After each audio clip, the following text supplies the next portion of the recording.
Memanas, inilah detik-detik dua helikopter Apache Angkatan Darat Amerika Serikat saling tabrakan hingga tewaskan tentaranya.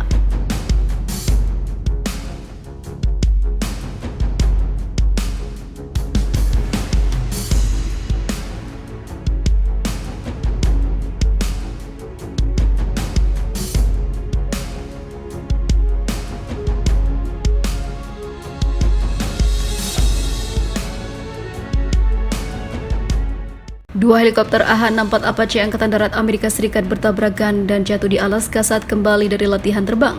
3 tentara tewas dan 1 terluka akibat insiden itu. 2 tentara tewas di lokasi kecelakaan dekat Haley dan yang ketiga tewas dalam perjalanan ke rumah sakit di Fairbanks, kata militer Amerika Serikat. Sementara prajurit keempat dirawat di rumah sakit karena cedera.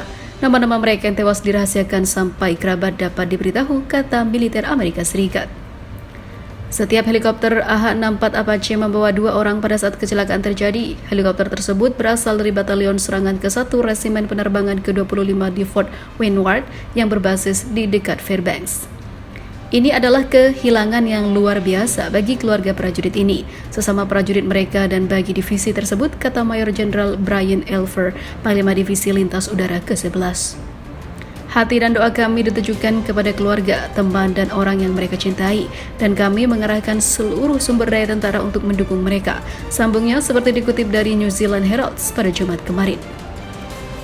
Pihak militer Amerika Serikat mengatakan penyebab kecelakaan itu sedang diselidiki dan rincian lebih lanjut akan dirilis saat bersedia. Kecelakaan tersebut merupakan kecelakaan kedua yang melibatkan helikopter militer di Alaska tahun ini. Pada bulan Februari lalu, 2 tentara terluka akibat sebuah helikopter Apache berguling setelah lepas landas dari Talkeetna. Itu adalah salah satu dari 4 perjalanan ke Joint Base Elmendorf Richardson di Anchorage dari Fort Wainwright. Lalu pada bulan Maret, 9 tentara tewas ketika 2 helikopter evakuasi medis Black Hawk Angkatan Darat Amerika Serikat jatuh selama latihan rutin malam hari sekitar 48 km timur laut Fort Campbell, Kentucky. Haley terletak sekitar 16 km sebelah utara Taman Nasional dan juga Cagar Alam Denali atau sekitar 402 km sebelah utara Anchorage. Haley adalah komunitas sekitar 1.000 orang di Parks Highway di pedalaman Alaska. Ini adalah tempat yang populer bagi orang untuk menghabiskan malam saat mengunjungi taman terdekat yang merupakan rumah bagi Denali, gunung tertinggi di Amerika Utara. Haley juga merupakan kota yang paling dekat dengan bekas bus terbengkalai yang dipopulerkan oleh buku Into the Wild dan film berjudul sama. Bus itu telah dihilangkan dan dibawa ke Fairbanks pada tahun 2020.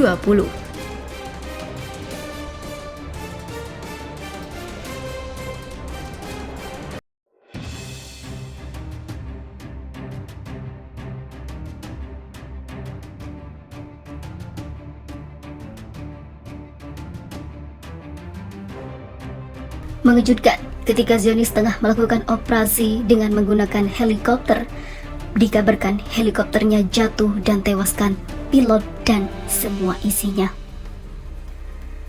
Sebuah helikopter rezim Zionis jatuh di kota Netanya, pesisir pantai wilayah pendudukan dan menghabisi atau menewaskan pilotnya.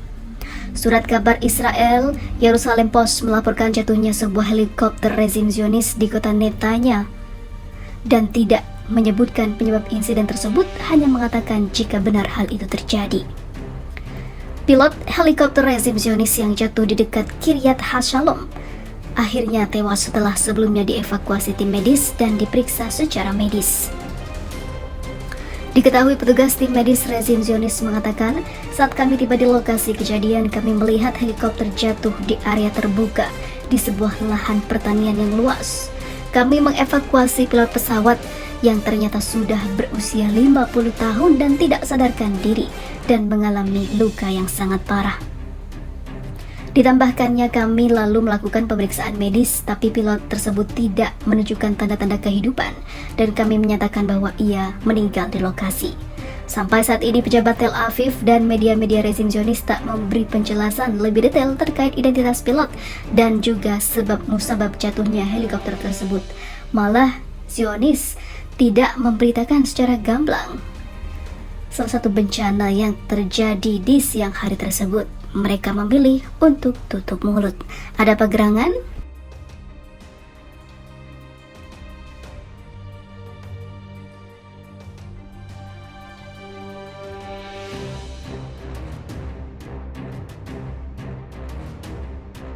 Tak seperti biasanya, Amerika Serikat jatuhkan sanksi dan copot kerjasama dengan rezim Zionis karena hal ini, AS mengatakan sangat menjijikan. Semenjak Netanyahu berkuasa, Amerika Serikat tak suka dan menentang seluruh kebijakan yang diterapkan oleh mantan pemimpin Israel yang kini menjabat lagi itu. Rencana Israel melakukan penggusuran di tepi barat yang akan ditempatkan oleh pemukim Zionis ditentang keras oleh Amerika Serikat. Malah Amerika Serikat mengatakan hal itu sangat menjijikan dan Israel berhak untuk mendapatkan hukuman atas aksi yang telah merugikan ribuan warga Palestina itu.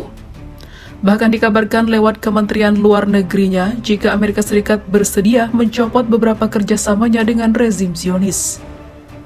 Sementara itu, Amerika Serikat mengecam pernyataan Menteri Keuangan Israel setelah dia menyerukan pemusnahan desa Huwara di Palestina. Amerika Serikat menyebutnya sebagai pernyataan yang memuaskan ataupun memuakan, tidak bertanggung jawab dan menjijikan. Dalam sebuah pidato yang disiarkan televisi, Menteri Keuangan Israel Bezalel Smotrich mengatakan desa Huwara perlu dimusnahkan.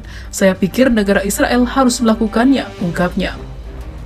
Menanggapi hal itu, selama jumpa pers, juru bicara Departemen Luar Negeri Amerika Serikat Ned Price mengatakan pernyataan Smotrich merupakan hasutan untuk melakukan kekerasan.